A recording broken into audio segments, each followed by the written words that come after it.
I'm Brandy.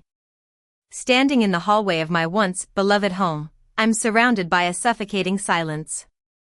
The woman in the bathtub is sobbing uncontrollably, and my husband, Mark, looks at me with a mix of irritation and disbelief. The children are huddled behind me, their eyes wide with shock. How did I end up here? It all started on a cold winter morning. I woke up before the alarm, just like I always do on important days. I live in a small town, and my family and I were about to embark on a long-awaited vacation. I have 3 amazing kids, 14-year-old Ethan, 12-year-old Lily, and 8-year-old Max. Ethan has always been my rock, quiet and reliable. Lily is full of energy and always has something to say, and Max is the sweetest little boy with a big imagination. I moved around the kitchen instinctively, starting the coffee and packing sandwiches. Years of taking care of the kids in the morning have given me a well-practiced routine. Ethan came down first, already dressed with his backpack slung over his shoulder. He checked his phone and frowned at the weather forecast. "It's cold everywhere, Mom," he said. I smiled and replied, "That's winter, and that's the point of our vacation." Lily followed, her hair still damp from a quick shower, complaining about airport food.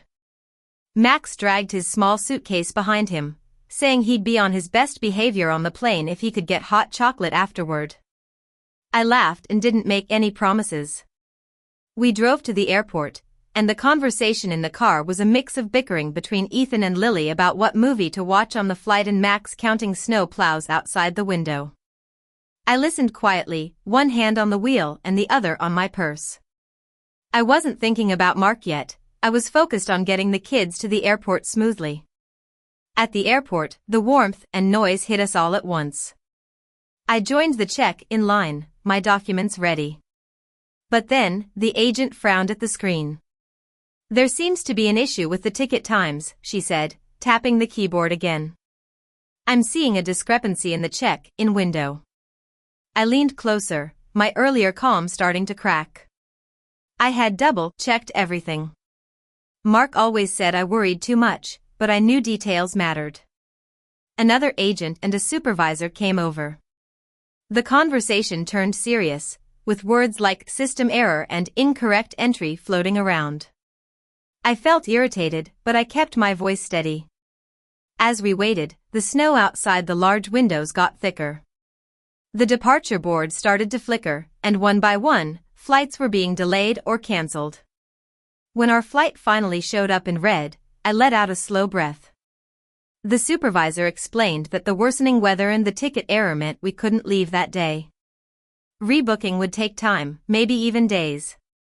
Lily groaned, and Max asked if we were never going anywhere again. Ethan stayed quiet, watching my face.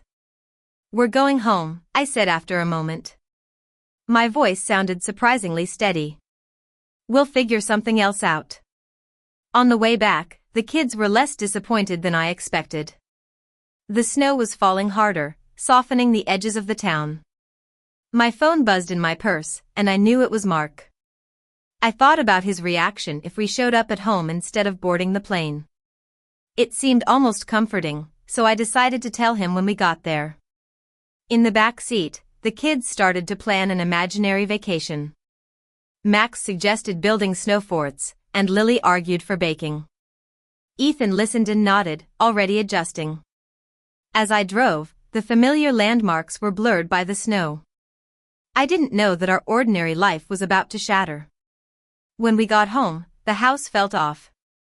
There was a subtle disorder that made me uneasy right away. A child's shoe was lying on its side near the hallway instead of being neatly paired. A scarf I didn't recognize was draped over the back of a chair, and the air had a faint warmth, as if someone had left in a hurry. "Did Dad come back early?" Lily asked, setting her suitcase down. "Maybe," I said, but I didn't sound convincing. Ethan frowned and started scanning the room with a quiet alertness. The house was too still, too silent in the wrong way. The TV was off, and there were no familiar background sounds. Max, impatient to take off his coat, ran down the hall. "I'm going to wash my hands," he called out. Max, wait, I started, but the bathroom door swung open before I could finish. For a split second, I couldn't believe what I was seeing. Steam fogged the mirror, and in the bathtub, there was a naked woman, her hair dark and wet, her skin flushed, with flower petals floating around her. The woman gasped, and I froze. Time seemed to stand still. She stammered, clutching at the edge of the tub. Who are you? I heard myself say, this is my house. Behind me, I felt Ethan and Lily come closer. I raised my hand slightly, telling them to stay put. The woman in the tub stared at me, her confusion turning into fear. And then, the front door opened. Mark walked in, his coat unbuttoned, a bottle of champagne in his hand. He stopped when he saw us, his smile fading slowly. What are you all doing here? He asked. I didn't answer. I just nodded towards the bathroom. Mark followed my gaze, and his shoulders stiffened. For a brief moment, a calculating look crossed his face, and then he exhaled slowly. So, you didn't leave, he said. No, I replied, my voice sounding distant to my own ears. The silence in the room was suffocating. The woman in the bathtub shifted, and the sound of the water sloshing was obscene. Lily sucked in a sharp breath, and Ethan's hand clenched at his side. I thought you were already on the plane, Mark said at last. He lifted the champagne bottle slightly, as if just noticing it. I was filled with humiliation. This was not a private betrayal, it was out in the open for everyone to see. Get out of the tub, I said quietly to the woman. She hesitated and then frantically reached for a towel. I turned to the kids. Stay here. Don't move, I said, my voice steady. Ethan nodded, and Lily swallowed hard, her eyes fixed on the floor. I stepped back into the hallway, my legs moving on their own. I knew there was no going back. The woman in the bathroom started to cry, repeating, I didn't know, I swear. I didn't know. Mark sighed in irritation. Please. Can we not turn this into a scene? He said, rubbing his forehead. I stared at him. A scene? I repeated. Mark straightened and carefully placed the champagne bottle on the hallway shelf. You didn't have to come back like this, he said. You could have waited. This would have resolved itself. The woman let out a hysterical laugh. Resolved? You said you were getting a divorce, she shrieked. I said we were having problems, Mark snapped. The woman surged out of the tub, clutching the towel to her chest. She advanced towards me, her eyes full of fury. You knew, she accused. You had to know. No woman is that blind. I didn't answer. Mark barked at her, get back in there. But she ignored him. You told me you loved me. You told me you were waiting for the right moment. You said she understood, that she didn't care anymore, she said. Mark turned to me. You always did understand too much.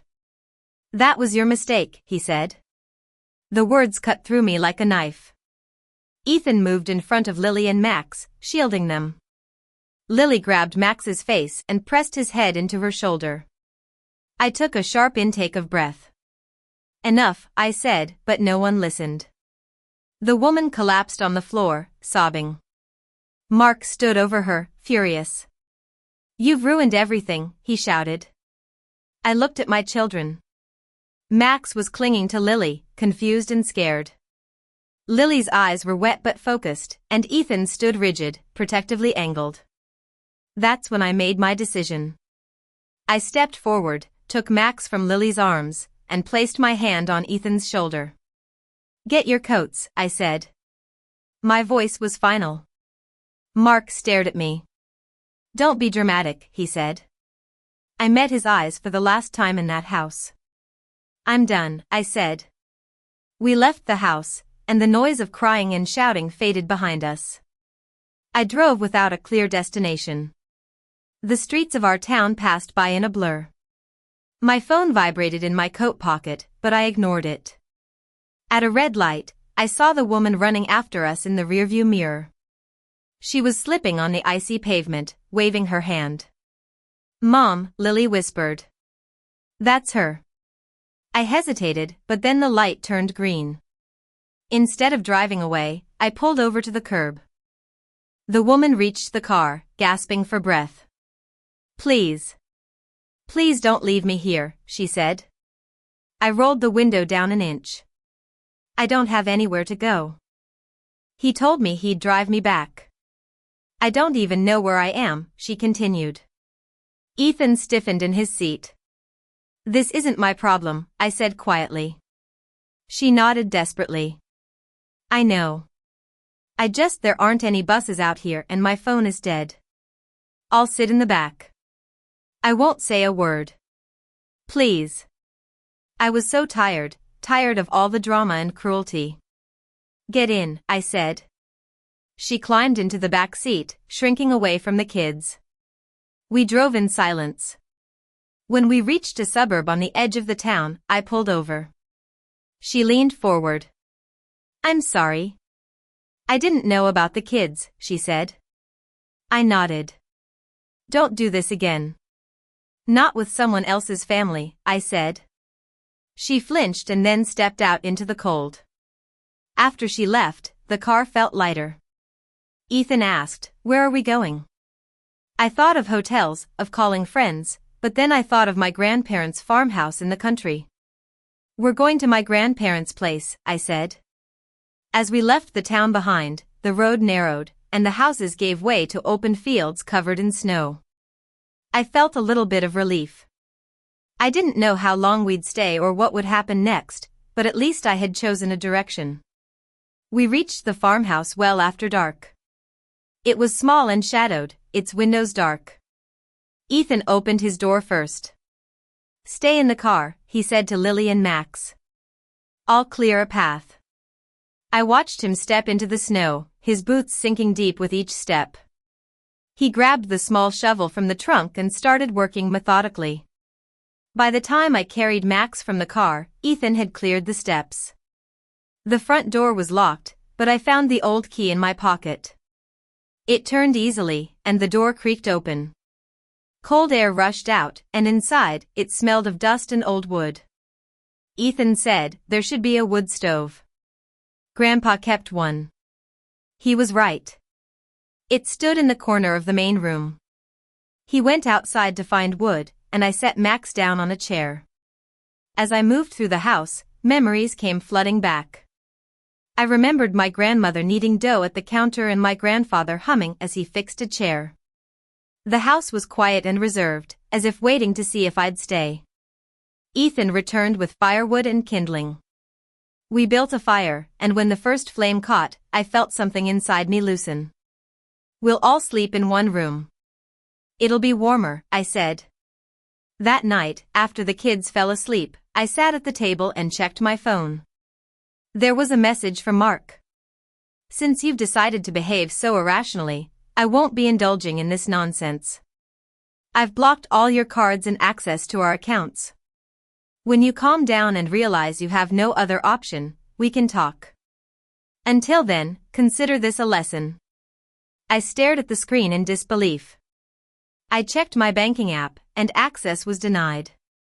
Mark had planned this. I knew I had to be strong. I would find a way to take care of my kids. The next morning, I made a decision. "There's a farm down the road. I'm going to see if they need help," I said. Ethan wanted to come with me, but I told him to stay and help Lily with Max and talk to the neighbors about snow clearing. The walk to the farm was long, and my city-used muscles protested. A man at the gate looked at me skeptically. "This isn't easy work, and it doesn't pay much," he said. "I know. I can start today," I replied. He shrugged and said I could help in the dairy barn, with cash and some food at the end of the day. The work was harder than I expected, but I kept going. By the end of the day, when he handed me a few bills and a carton of eggs, I felt a sense of certainty. On the way back, I saw Ethan clearing a neighbor's driveway. He grinned when he saw me and held up a bag of food. "They paid me with food and said cash later if I come back," he said. Back at the farmhouse, Lily had managed to get the stove going, and Max was sitting near the warmth, coloring. "We're okay," Lily said quietly. That evening, we ate simply, and the food filled us in a way that fancy restaurant meals never had.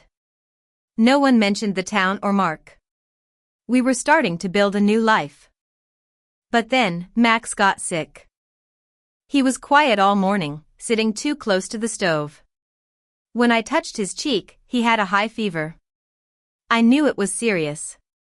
We bundled him up and drove to the nearest hospital. At the hospital, the doctor said Max had pneumonia and needed to be admitted.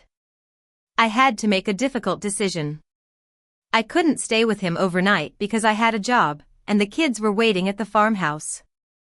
I promised Max I'd come back as soon as I could, but leaving his room was the hardest thing I've ever done. I signed the paperwork and stepped outside into the cold. I called Mark. "Max is in the hospital.